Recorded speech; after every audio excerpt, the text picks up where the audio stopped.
All right, I'm back, and I have a list of things that I want to talk about before I jump into what I ate last week, which would be September 8th, 2025, which was a Monday. First of all, the previous episode, which I recorded in a hotel room at the University of Michigan, was that I discussed this seed company, Commonwealth Seeds, and a seed that I got from them, a Syrian goat horn chili pepper. And in the description of the seed, it said that it had come from Baker Creek. And I meant to say that Baker Creek has had some controversy around it.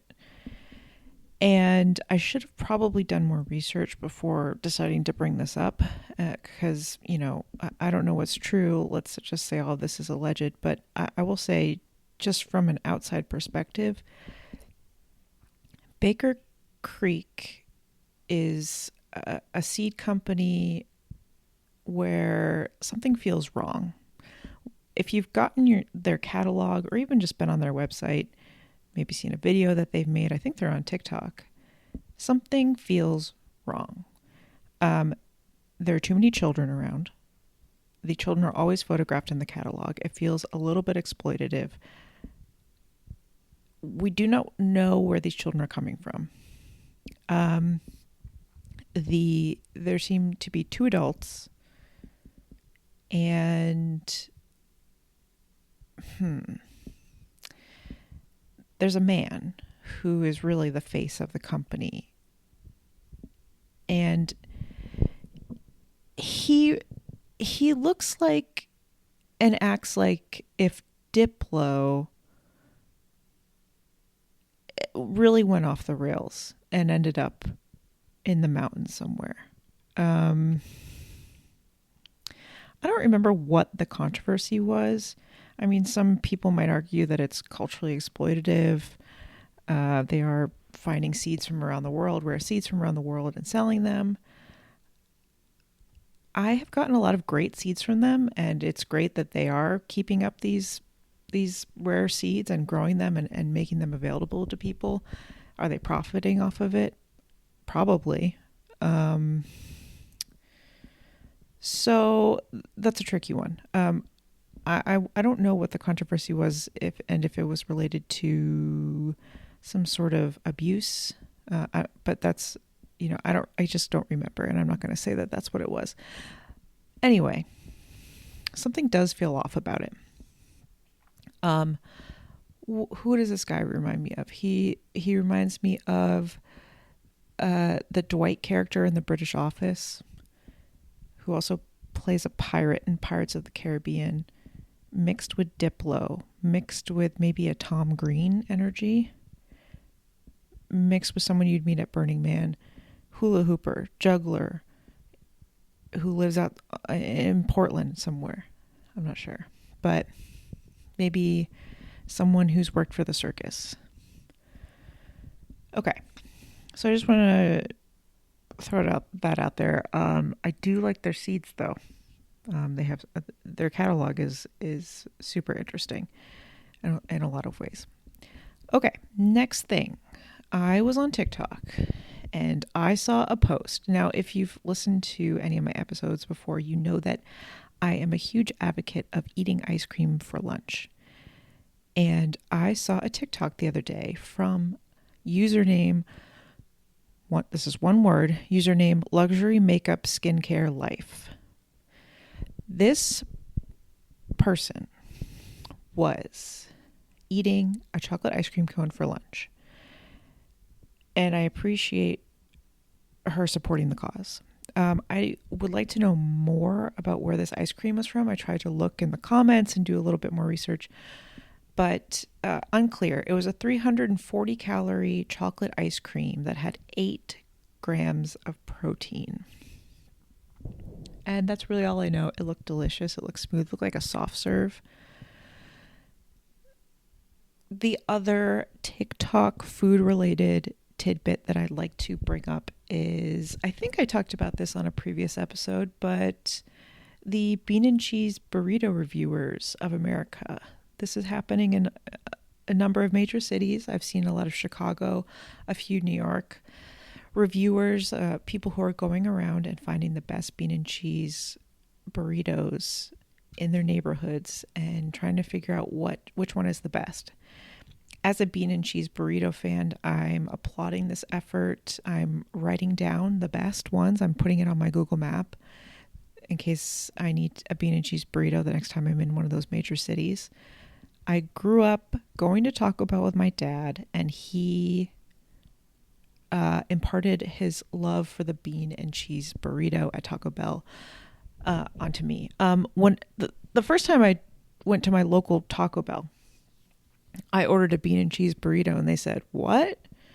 They're like, "Bean and cheese." I don't know if anybody had ever ordered it before, but maybe I was the first one, and it's a good burrito. So anyway, there was a person on TikTok who was upset about these TikTok influencers.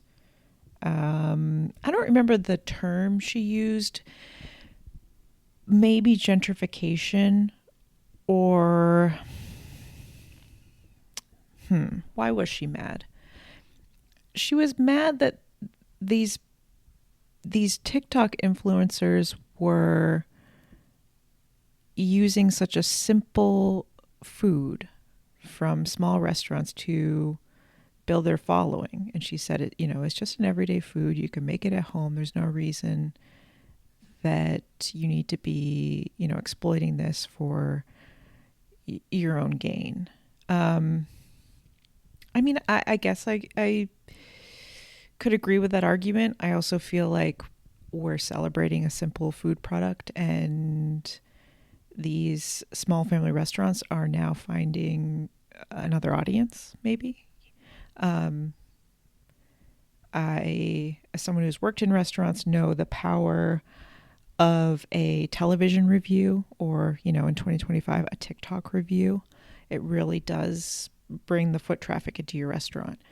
So let's let these random bean and cheese influencers rave about a mom and pop hole in the wall and how good their bean and cheese burrito is, and let this establishment get some business.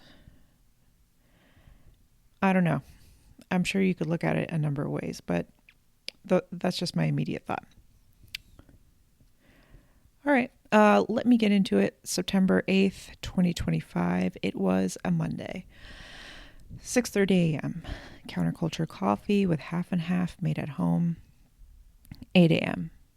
Cheddar cheese with bruschetta crackers. 11:30 a.m. Tuna salad with pickled banana peppers on arugula with bruschetta crackers made at home. 5:30 p.m. Baked elbow macaroni in ragu with mozzarella, basil, and oregano made at home. Okay. So these bruschetta crackers that I got on sale at Whole Foods are incredible because they taste like croutons, which are one of my favorite snacks. I mean, it's hard to incorporate. Croutons are a great snack. It's hard to incorporate them into things other than salads and soups with the shape that they are, which is a square/cube. But these are they're essentially a flattened crouton that you could spread something on. And that is why I love them. Tuna salad with pickled banana peppers was great. I haven't really had canned tuna in quite a while, and I hate that I'm going to say this, but my mouth tasted in a way that after eating this tuna salad, tasted in a way that reminded me of the time that I went on vacation with my family for a week. I don't remember where we went, maybe Atlanta, to visit cousins. And I came home and our goldfish were dead. I don't know what we were thinking. I was too young to coordinate pet care. pet sitting at the time. So my parents, maybe they wanted the fish to die. Maybe it just slipped their mind. I'm not sure. Anyway, we got home and the fish had been dead for quite a while. And I will never forget that smell. Actually, when I got into our truck the other day, it kind of smelled like that. And that's kind of what that tuna salad reminded me of. And I do not know if I will be able to eat canned tuna for a little while. Okay, I need to move on from that. September 9th, 2025. It was a Tuesday. 6 a.m. Counterculture coffee with half and half made at home and a bowl of bran flakes. 8 a.m. Coffee with half and half from Black and White Coffee Roasters in RDU. 1 p.m. A bulgogi bento box with salad and a fried dumpling at Ola Soul in Ann Arbor, Michigan. 2:30 p.m. A La Colombe coffee with half and half at the University of Michigan Library. 6 p.m. Grilled chicken Caesar salad, shoestring French fries with mayonnaise, and a glass of Sangiovese at Sava's in Ann Arbor. Okay, so I flew to Ann Arbor. I said RDU, but that's the Raleigh-Durham Airport, which has changed a lot. I don't fly that often. I mean, I guess I fly enough, but once a year at least. Bobby Flay is opening up a place there. It's a super small airport for, how many students are coming in and out of this area, for a research triangle. The Charlotte airport is the big airport in North Carolina. RDU is tiny. So Bobby Flay is putting in a burger bar. Guy Fieri recently opened up a spot in RDU. I got a coffee from Black and White Coffee Roasters. I had never heard of them before, but it was a decent coffee. I guess they roast their own coffee. Touched down in Ann Arbor and went to a place called Ola Soul. And I think their thing is, it's spelled Seoul. Ola, Hola. So they do Korean tacos. It's Asian fusion, Asian twist. I love to make fun of that. I feel like everybody on Top Chef is constantly trying to do an Asian twist on something. Went to an Asian fusion restaurant. One of my least favorite things in the world is a fusion restaurant. So I just got the straightforward Korean bulgogi bento box. It came with really wonderful, plain, sticky white rice and a salad and 2 fried dumplings. I gave one to my coworker. And the bulgogi was great. The salad had that Japanese restaurant style ginger carrot dressing, except it wasn't blended and it was very fibrous and chunky, and it was strange. There was a La Colombe coffee shop in the the foyer, the ground floor of one of the University of Michigan libraries. Got a coffee there, just like a hot coffee with half and half. And so for dinner that night, we went out as a team with my coworkers. And a couple of my coworkers have lived and worked in Ann Arbor, so they were sort of our guides, and they picked out all the places that we were going to go. So I did not have a say in any of this, just so everybody is clear.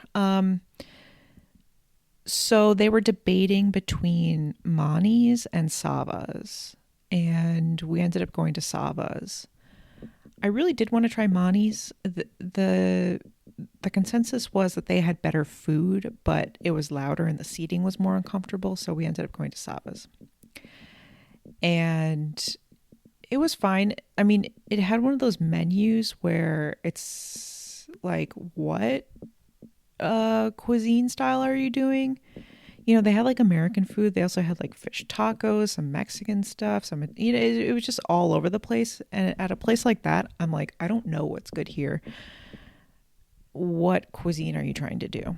Got the grilled chicken Caesar salad because I was like, I don't know what's going on. Let me just get a salad. Shoestring French fries were fine. you know, they were fine. Nothing to write home about. They looked good. They were super skinny, and that's what I wanted, super skinny, but they weren't crispy, and they sort of, when you picked up a fry, they sort of broke in half.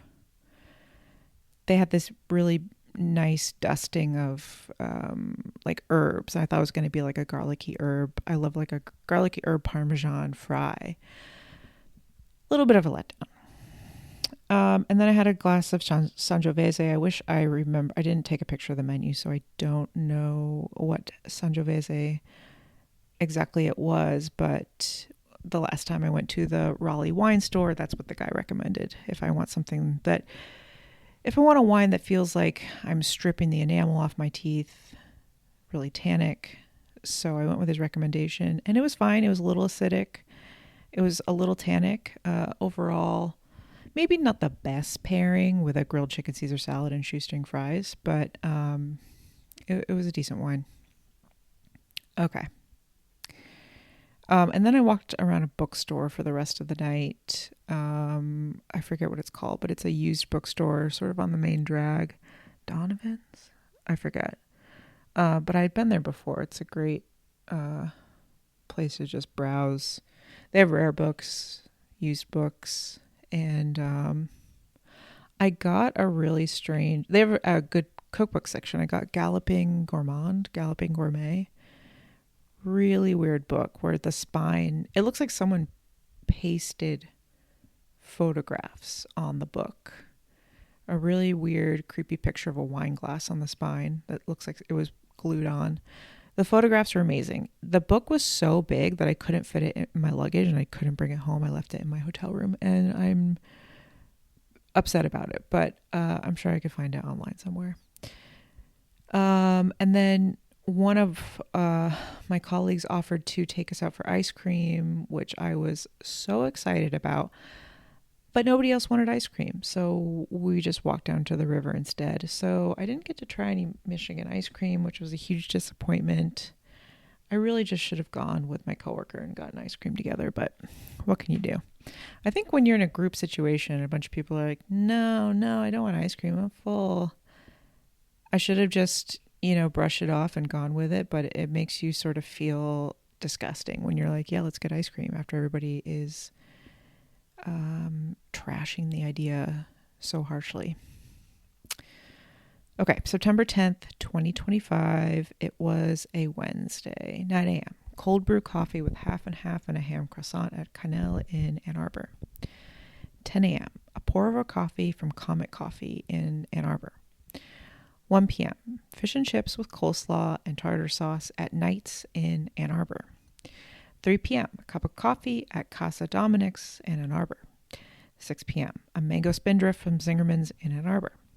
7 p.m. Street style, Royale style, and cacio e pepe, tteokbokki, crispy broccolini in fish caramel, carrot salad, soy butter rice, chili glazed fried tofu, duck breast, and a can of Upland Champagne Velvet Pilsner at Miss Kim in Ann Arbor. Jam-packed day doing an Ann Arbor tour. And it's very rare that I write down when I have a spindrift because it is 12 calories a can. And my rule is if it's zero calories, I do not write it down. But I just thought I would mention that I did want to bring up that I did stop in Zingerman's and was too overwhelmed and too in a rush to actually do anything about it. Okay, so let's start off at the beginning. One of my coworkers wanted me to meet one of her former coworkers who still lives in Ann Arbor for breakfast, and so we went to Cannell. It's a newer, I guess the original location is in, I don't know that much about it. Based on the conversations that we had, it seems there's a Detroit location or another location in Michigan, and this was a newly opened branch, Ann Arbor branch, and it was excellent. I mean, I went in and the pastry display was gorgeous. Beautiful, beautiful pastries, perfect croissants. You can tell they're really paying attention to what they're doing and they're making a good product. I had a ham croissant, which was a flatter piece of pastry with ham cooked sort of open face, and then the diamond. So it's a diamond. I'm sure there's a term for this, and I've made these, but I don't know what they're called. There's a diamond shaped croissant pastry. This is the raw dough. You put a piece of ham on top flat, and then you take two of the corners and sort of wrap them together like hands holding, and they sort of overlay the ham a little bit. The ham gets nice and crispy when it bakes, nice crispy edges. It was lovely. Great cold brew. I forgot to mention, so the person I met for breakfast this day, she lives in Ann Arbor. She knows about the Ann Arbor food scene. She was like, "Oh, you guys went to Sava's for dinner last night?" And we said, "Yes." And she says, "People don't go there anymore because really bad allegation. I mean, something happened there. I think there was harassment. Should I say alleged? Allegedly, there was harassment from the kitchen onto other staff members or something along those lines. And locals don't really go there anymore, apparently. It's a lot of out-of-towners who don't really know what's going on who end up there, which is exactly what happened. I did wonder why the restaurant was pretty empty. I mean, I guess we went kind of early. I don't know. It looks like, what does it feel like? It feels like, those restaurant groups that are really just real estate companies. It just felt like that. Like, I don't know why we went there. But, so anyway, that person that I met at breakfast had the inside scoop on the Ann Arbor restaurant scene drama a little bit. And then we were like, well, we were going to go to Monty's. And she's like, well, they've had issues too, allegedly withholding tips or something from their, who knows? I guess most of their other locations have closed. So you can't really avoid controversy with restaurants a lot of the time. Anyway, the reason why my coworker wanted me to meet her former coworker, go to breakfast with her, was because she's also a 90 Day Fiancé fan. So we all sort of talked about 90 Day Fiancé. Except this person doesn't really watch 90 Day Fiancé anymore, but her mom does. She introduced it to her mom. Now her mom's addicted to it. Anyway, the croissant was great. Ended up at if you've been to Ann Arbor, there's a place called the Arcade. It's very similar to that place in Milan. It's like a indoor market style. I think it's called a Galleria. I don't know. But anyway, they have one of those in Ann Arbor. It's beautiful. And there's a coffee shop in there called Comet Coffee. It was right next to where we were having our event for work. So I went over there. Wasn't sure what to get. It seemed they just did pour over. And I ran into one of my other colleagues in Comet, and he had gotten this $8, I think it was called maca or mava pour over. And I guess I felt a little pressured to also order an $8 pour over instead of getting the $3 pour over. They also had like $12 pour overs. I don't know. I panicked and I bought an $8 cup of coffee. And I looked around for cream or anything. I couldn't find any. I think it might be one of those places where they're like, you cannot ruin the pour over by adding things to it. So I drank the coffee straight. It was very acidic. I didn't like it. But I needed coffee because I didn't sleep well the night before. Probably because I didn't have ice cream. After our event, we went across the street to Knight's, which I guess is a steakhouse. And we were there for lunch. We're basically the only people in the restaurant. I got fish and chips. It's rare that I see fish and chips on a menu, and I went for it. I know I was in the Midwest, but I didn't care. It was fine. The fries were fine. They were definitely not made in house, but or maybe they are, allegedly. I don't know. It was fine. 3 p.m. So we went to Dominic's, which is a bar, which I've always heard about. I don't know if I've ever been. Maybe I went back in my Ann Arbor visiting days when I would actually visit students, but I loved it. I wish we were drinking, but I think when you're with coworkers and it's during the day, everybody's dancing around whether or not we should actually drink. Even at dinner, it's like, oh, are you going to get a drink? Should we get a drink? It's like, why not? We're on a trip together. Like, let's have a drink.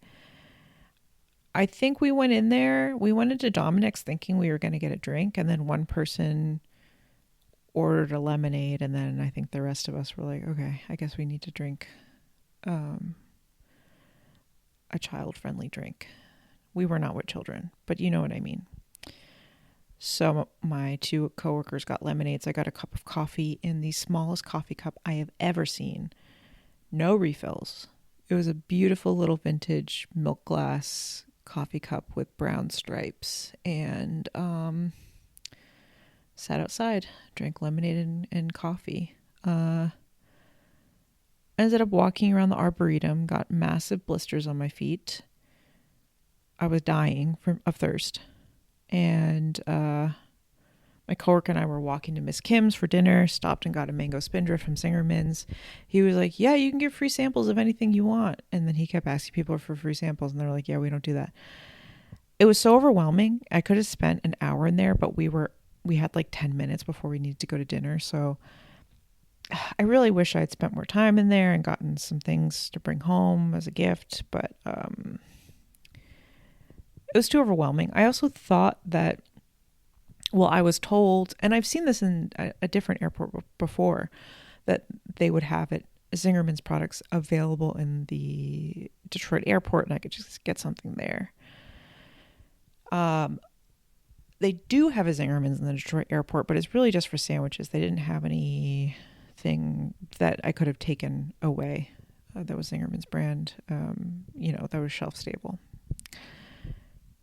So anyway, missed my chance. I've been there before, so I'm not missing out in a huge way, but it was a little disappointing. But here we go. The best meal I had in Ann Arbor was at Miss Kim.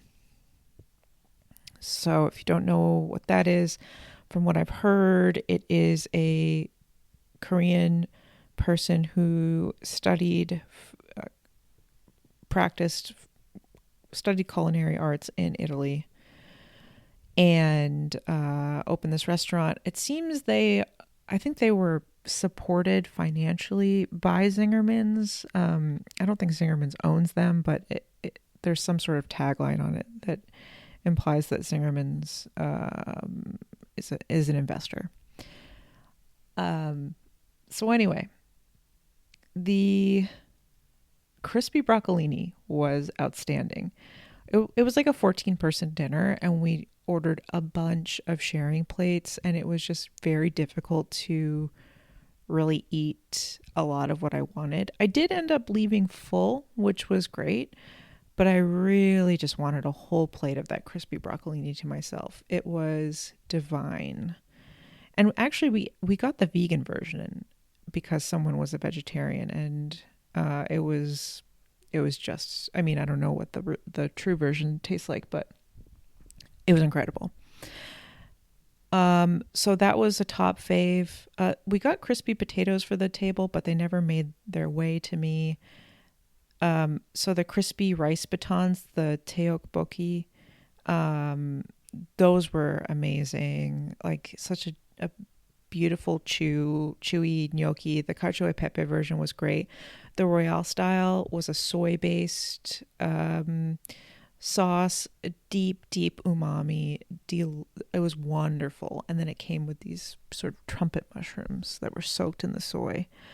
The street style apparently is the most popular, and we got the biggest portion of that. It was not my favorite. It's very gochujang heavy, and it was just sort of, it's like they didn't even really try to balance the flavor profiles. It just felt like it was just tossed in raw gochujang. So it wasn't appealing to me. There was a vinegary carrot salad, shredded carrot salad on the table. I think it was complimentary. There was a miso butter rice that was incredible. I ended up ordering crispy glazed fried tofu as my entree, and you got to pick three different options of what you wanted it to be tossed in sauce wise. I don't think I picked the best one. I ended up going with the chili glazed, which was very nicely spiced. It was hot, and I loved that, but it was too sweet. And I wish I'd gone with one of the other options. There was like a dry rub or like a dry seasoning that maybe would have been good. And then there was another option. I don't remember what it was. Oh, I forgot to add, and I'll add this now. There was a miso corn dish that I tried that was really great. I tried a little bit of duck breast from the entree next to me that was divine. And okay, talking about drinking with your coworkers, I was going to get a Korean beer, and at the last minute, I ordered a can of this Upland Champagne Velvet Pilsner from Indiana. I didn't look at the portion. It was a 16-ounce can, which at a business meeting, everybody else is drinking these tiny drinks, and I look like I'm a frat bro ordering a tall boy. But it was good. It was very dry. It was a little bitter, a little hoppy, which was fine, but it was so dry and nice. Anyway, it was a great meal overall. If I went back, I mean, it's a great place to go and share things with. I would recommend that. I think it's sort of a share plate style restaurant for sure. I mean, I think you just get more out of it and you get to try more things. So, yeah, that was great. I would definitely go back. Okay. September 11th, 2025. It was a Thursday, 9 a.m. Coffee with half and half and a breakfast burrito at the Stray Hen in Ann Arbor. 11 a.m. Coffee with half and half from Panera. 1 p.m. A cup of plain frozen yogurt from Pinkberry in the Detroit airport. 7 p.m. Chicken, tomato, romaine lettuce, mayonnaise, and Dijon mustard on a toasted onion roll made at home in Connecticut, and crunchy Cheetos. Okay.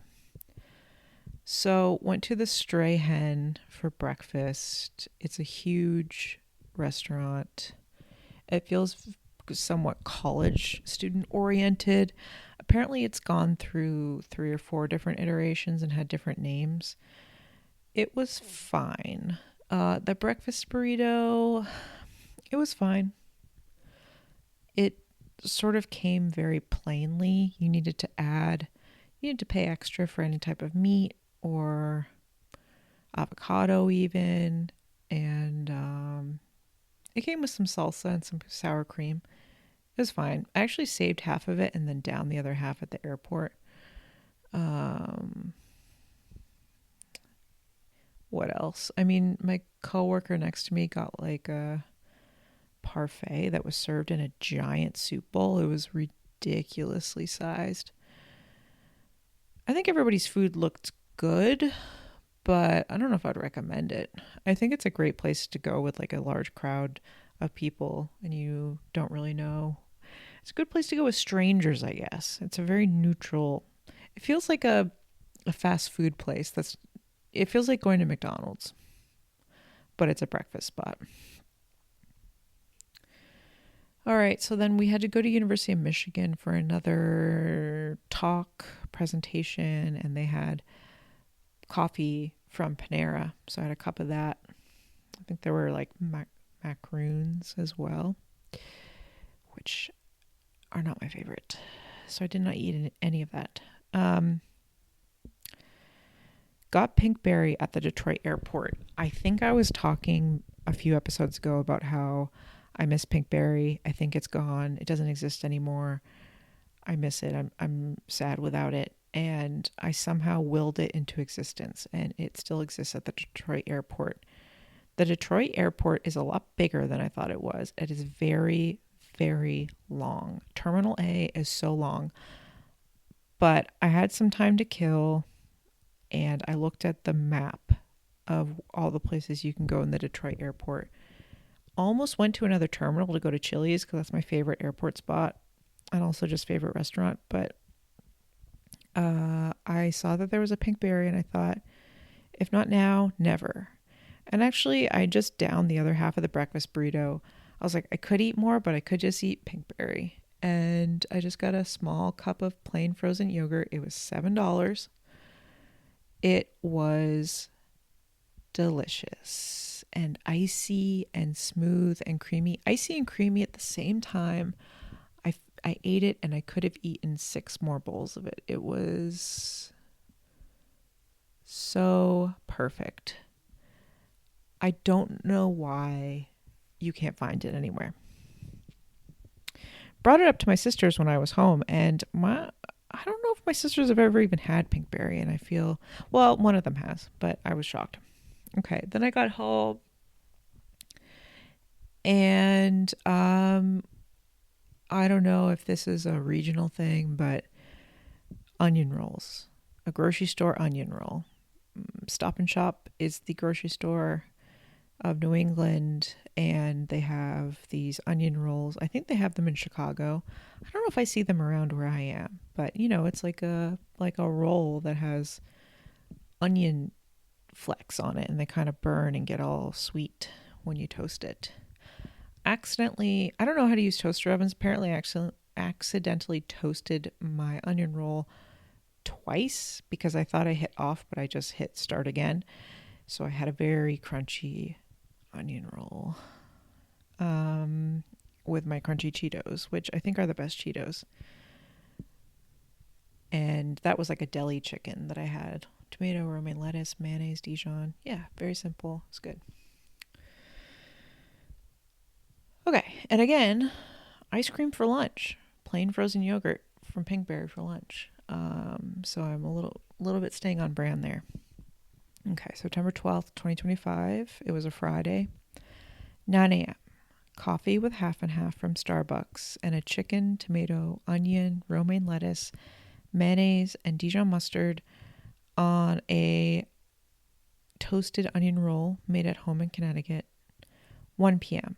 Crunchy Cheetos, a Swedish sour lemon raspberry clock, Swedish sour lemon cola clock, and Swedish sour mango gummy. 3 p.m. A small pour of ginger ale. 6 p.m. Buffalo chicken and chicken pesto pizza from Vito's in Wethersfield, Connecticut, and romaine lettuce with Kraft Parmesan and creamy Caesar dressing made at home in Connecticut. 8 p.m. A slice of ice cream from Carvel's. Okay, so this was the morning from hell. Woke up. It was just, our third sister hadn't gotten there yet. It was just me and my other sister and my mom. Did not have a car because my dad took it to work. So I woke up before everybody else and I thought, I'm going to get this Keurig going. They have a Keurig. We had a Keurig forever. My mom decided a couple of years ago to order an updated Keurig from QVC because it had 4 prongs instead of however many it had before, and it was going to make a better cup of coffee. I plugged the Keurig in. I got it going. It was lighting up. I pressed play. There's like a play and a pause button on it, like it's a VHS player. Press play. It shut off, and it started to smell like an electrical fire. So the Keurig broke. No other way to brew coffee. I don't have a car. I could have walked to the coffee shop, which would have probably taken about 45 minutes to an hour. Wasn't sure what to do. I found a strainer, put it over a coffee cup, lined the strainer with a tea towel, opened up a K-cup, poured the K-cup into the tea towel. The K-cup grounds were too fine for just a strainer. You had to line it. And then I microwaved a cup of water and spooned the hot water over the K-cup grounds and did a pour over. My sister came downstairs and said, "What are you doing? We cannot live like this. It's going to take us 4 hours to make 2 cups of coffee." So we decided, and I've never used Uber Eats before, but my sister still, lives in a city and does order food, like I guess most of the population does. But she got on our Uber Eats app and spent $40 on one of those party-sized boxes of coffee from Starbucks. So we had that delivered in record time, actually. And I had one of those box of Joes, but the Starbucks version of that. They give us a ton of paper cups and like stirrers. I mean, it felt like we were at an office, but we needed it because we needed to do some work on our laptops. We needed Java. It kind of felt like we were at a conference in our parents' house. And my mom said, I don't like Starbucks. I like Dunkin' Donuts. Starbucks is too strong. And I never drink Starbucks. I don't think I've had it in 7 years. And then before that, maybe another 7 years. She was right. Starbucks is very strong. It is a strong, and not even like, oh, it's a dark roast. I mean, yes, but it's just a strong brew. I don't really know what's going on there. But now that I'm back to drinking regular coffee in my house, I'm like, oh my God, this is so weak. That's how they get you. Okay, so for lunch, so it was one of my sister's birthdays, so we decided to order Swedish candy. I wanted to get it from Poppin' Candy in the UK. Great TikTok videos. They have so many varieties to choose from. And I've ordered it. Well, I actually tried to order Poppin' Candy for my friend in Germany for his birthday, but they don't ship to Germany for some reason. I do not know why. They ship to almost every other EU country and the US. Anyway, I ended up getting it shipped to his parents' house in the US. So stupid. But it just takes so long for them to dispatch your order. And I was worried with the tariffs, basically all shipping over the last couple of weeks in the EU and the UK, shipping to the US has been canceled or paused. I don't know what's going on now. I mean, it's just too much to keep up with. So I was just like, I'm not ordering anything from overseas right now. So I found a company in the US called Candicopia or something. And they had basically a tackle box full of different Swedish candies. So I tried the sour. I mean, this was my first time having Swedish candy. It was a huge disappointment. Just not a lot of flavor. And they call them sour, but they're not sour compared to American candy. Too sweet. And yeah, it was a huge disappointment. I would never order Swedish candy again. So I'm glad I just got that out of my system. And we actually, so I ordered in small bags of those 3 flavors, but I'll talk about the whole tackle box tomorrow because we actually open that up and eat it the next day. Around 3 p.m., I felt extremely nauseous and had to split a can of ginger ale with my sister. Probably because I'm just eating sugar for lunch. 6 p.m., I had that. Okay, so there's a place called Vito's. It is a pizza shop that my family has been ordering pizza from ever since we've lived in Connecticut as a family.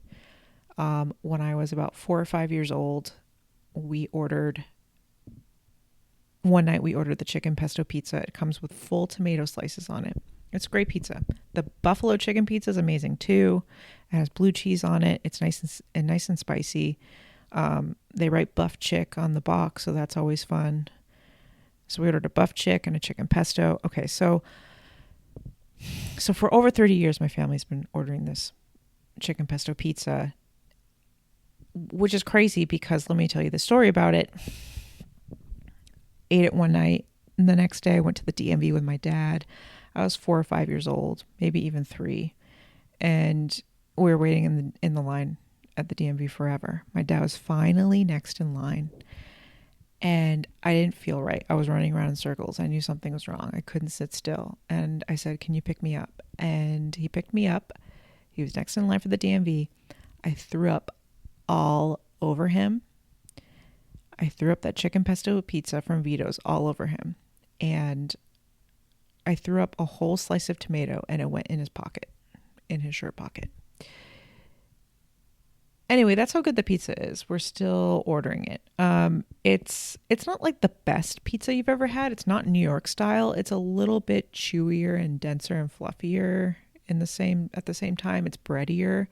I don't know. There are a couple pizza places in Connecticut that do this style. It's like after soccer practice pizza. It's like a little bit middle of the road.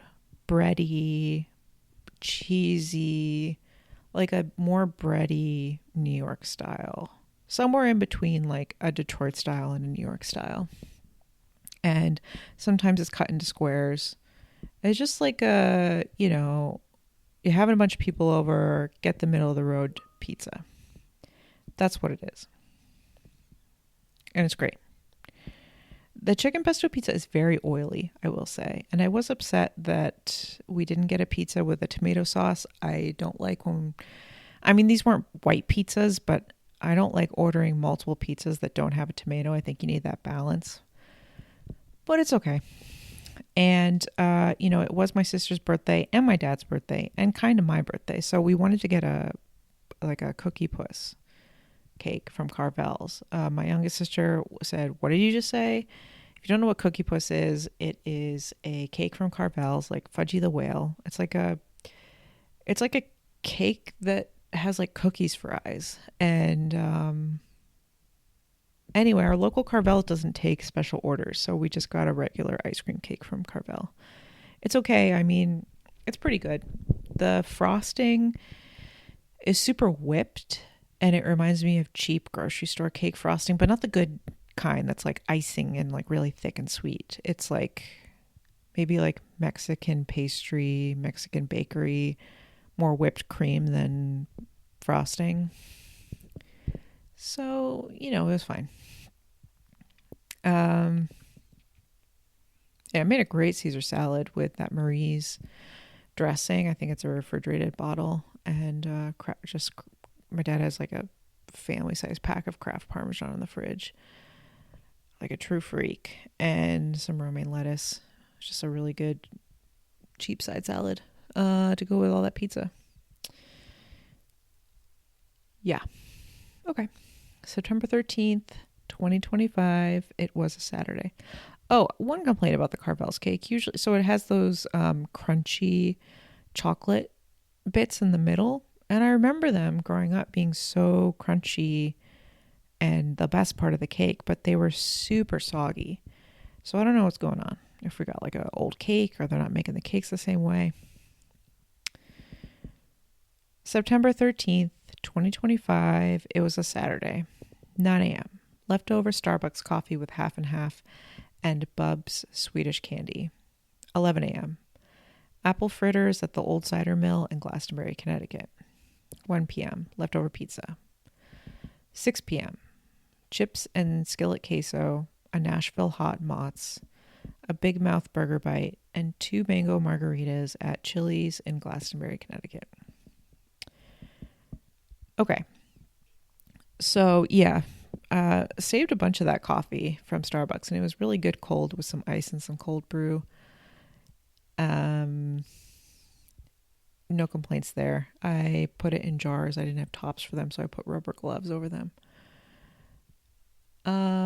Let me find, I took a picture of the tackle box, because when you order this tackle box of random Bub's Swedish candy, they don't tell you what's going to be in it. It's all based on what's available. So I had to take a picture for reference. Okay, so I knew these were going to make me sick, especially early in the morning. So I took a pair of kitchen shears out and just cut small pieces of them. And my sisters were hooting and hollering at what a freak I was for doing this. But I got to taste almost all of them without getting sick.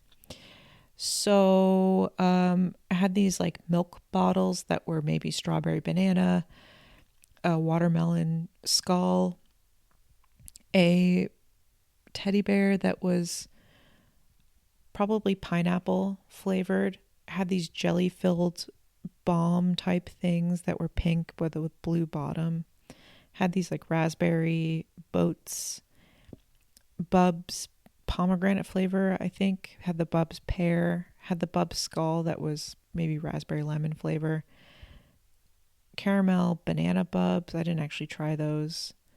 Had one of those filled roll things, and then there were these wrapped up milkshake, like pear milkshake type candies. There were some violet candies, and then some licorice, and then some chocolate. I didn't try all of them. I tried most of them. Nasty. I don't know if they were old. I don't know. It's just not worth it.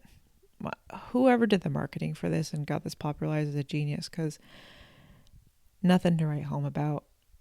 American candy is better. I like Haribo. Would not buy again. Okay. So got some apple fritters at the Old Cider Mill in Glastonbury, Connecticut. It's an old farm that we used to go to growing up. The town was a lot more rural when we first lived there. A lot more apple orchards and whatnot. And you can take hay rides out into the fields and pick pumpkins. But up front they have cider and apples and a petting zoo of sorts. I mean, it's just a farm where you can pet the animals and feed them. And they have the best apple fritters. They are hot and fresh, covered in cinnamon sugar. You just get them in these wax paper bags. They have six fritters per bag. They are divine. They have really good local apples too. I always pick up a bag of apples. I brought some back last time. I didn't this time. I let my dad have them, but really good local apples. Yeah, and when you park your car up against the raspberry picking area. So I always eat a few raspberries in the parking lot. And it is a tradition with my sisters to go to Chili's, which was one of the only restaurants in town growing up that you could go to with a family. They had mango margs, $6 mango margs. I never really drank at Chili's until I started going with my sisters. It's not, I do not want to be drinking a margarita. It is way too sweet. I felt so sick afterwards drinking 2 mango margaritas. I felt peer pressured to drink 2 margaritas with my sisters, but I don't know how they do it. If I'm going to be drinking alcohol, it needs to be like something dry. Especially with this candy and apple fritters and then drinking 2 margs. Thought I was going to die. Skillet queso is good as always. Also, like every other second at the Chili's was a birthday and they were doing the birthday song. But this time in September is actually the most popular time to be born in the US, so it makes sense. I really wanted to try the Nashville hot flavored mozzarella sticks, mozzarella rectangles. My sisters were like, I tried to get them to taste it last time and they weren't interested. I said, fine, that's fine. This time I was like, I really want to order that. I need to order it. It was wonderful. The Nashville hot flavoring, it's not even really Nashville hot, but it is so nicely flavored. It's like Dorito. I mean, it doesn't taste like a Dorito, but it's like Dorito flavoring, MSG, umami. It's good. And then that was part of a triple dipper. Let's see. We got a triple dipper with 2 Nashville hot mozz and 4 of the burger bites, which are great. They don't have any vegetables on them, but they're really great. Okay. September 14th, 2025. It was a Sunday, 8 a.m. Leftover Starbucks coffee with half and half. 11 a.m. A cold brew with half and half at Starbucks in the Bradley Airport. 3 p.m. Chicken shawarma with tahini, pita bread, hummus, tabbouleh, and baba ganoush at Sassoul in Raleigh. 5:30 p.m. Bay leaf cheesecake, maple soaked pancakes, and brambleberry crisp flavored Jenny's ice creams. 8 p.m. A bowl of bran flakes with milk.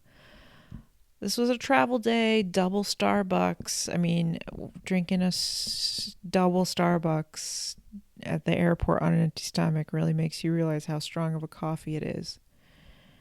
Got a chicken shawarma at Sassoul, my favorite Mediterranean place in the Triangle, although I haven't really tried many others. It has the best tahini-based sauce, and I got the Sassoul plate, which comes with hummus, tabbouleh,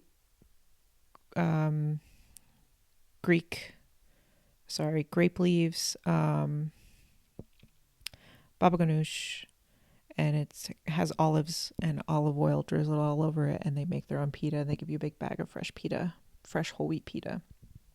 Their baba ganoush is divine. And then I had to go grocery shopping after that because I had been out of town and picked up 3 containers of Jenny's ice cream. I guess I'm making up for lost time and sampled them all at home with Brian. The bay leaf cheesecake was great. It was the actual crust pieces in it are really like it's like a butter and cookie crust. That's what it tasted like a graham cracker crust. I mean, like a cheesecake crust.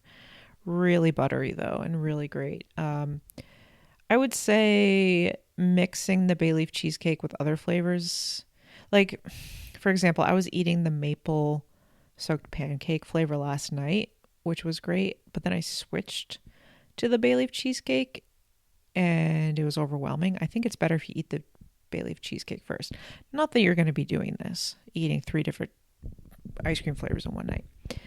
Maple soaked pancake flavor was great. It tastes like Eggo waffles. It tastes like childhood with the fake syrup and the butter and the Eggo waffle. The pancake pieces themselves are kind of dry and weird. I wish they were soaked with maple syrup, like a real wet pancake bite. Maybe that'd be weird to put in ice cream, but and like hard to preserve the integrity of that in a frozen environment. The brambleberry crisp flavor I kept hearing about. People brought it up in Ann Arbor. That's the best flavor. And I was like, okay, I got to try it. If I like, and I've heard it from my sister too, who loves the powdered jelly donut flavor, which I also love. So I was like, let me grab it. I don't know what it is, but it tastes like olives to me and I can't eat it. I don't know if there was a contamination or if there's something in it, like maybe the dried brambleberries, something about their, I don't know what's going on, but it tastes like olives. And Brian agreed. There's something off about it. It tastes like olives. So I don't know how I'm going to get through that container. And I finished my week off with a nighttime bowl of bran flakes because sometimes you need that after some traveling. Okay, that is what I ate last week. Thank you for listening to that. Goodbye.